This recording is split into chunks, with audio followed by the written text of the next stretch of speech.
Longtail Iceland, producing the dinks. Thank you, little buddy. So quick rundown on the Rumblebee build.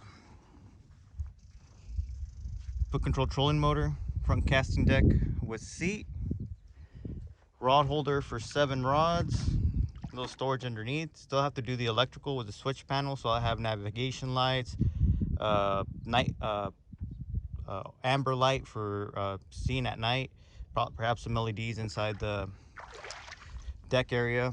I got a cooler on order that's going to color match. That one's going to be nice. I have a push pull and a paddle from a stand-up paddle board setup, and I like the stand-up paddle board a lot more than the push pull. The push pull goes into the mud. It'd be good if I could work it as an anchor, but it's yeah, it has I thought it would work out better, but might ditch that setup. Tackle boxes, got a live well with the aeration. That's a drain right there, haven't opened it, so now we can do tournaments. Storage underneath the standing area. So I do the 3/4 Morgan.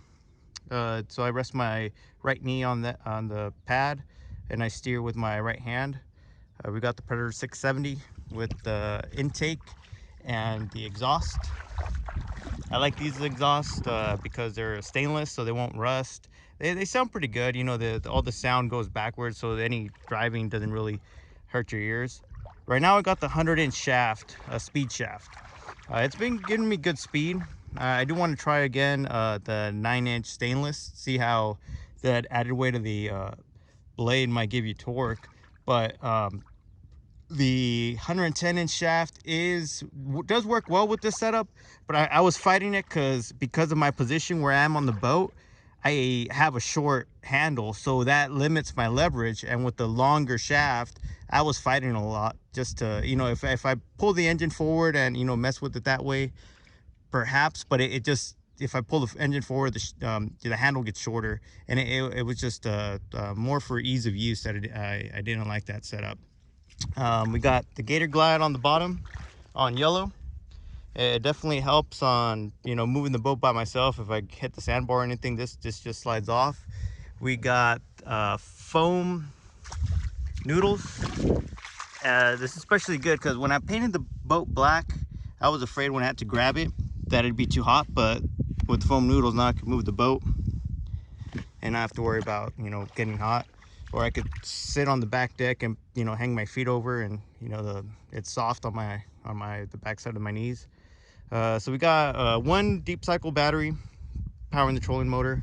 We got one Group 35 U1 style battery that's for the Predator. So they're both isolated, or they're individual batteries. They're not connected. But I do have a jumper lead that I could connect the front battery to the back battery in case I need a, you know, if my my engine battery dies. And then the Predator should be charging the smaller battery, and I haven't had the need to need a charging system for the front battery from there. I got my ram mount phone holder, and then the gyroscope style ram mount cup holder as well, so that works well there. Electrical still got to work on. Let's see, I got a handle here, got this trying the bungee cord style anchor, just so it could save distance or length of cable, could collapse. Trying to, you know, pray to the frog fishing gods. Hopefully the topwater season is going to be good to me. I got one on the whopper plopper, but still no frog bites. Well, I got frog bites, but it's the hook set that I'm needing to work on.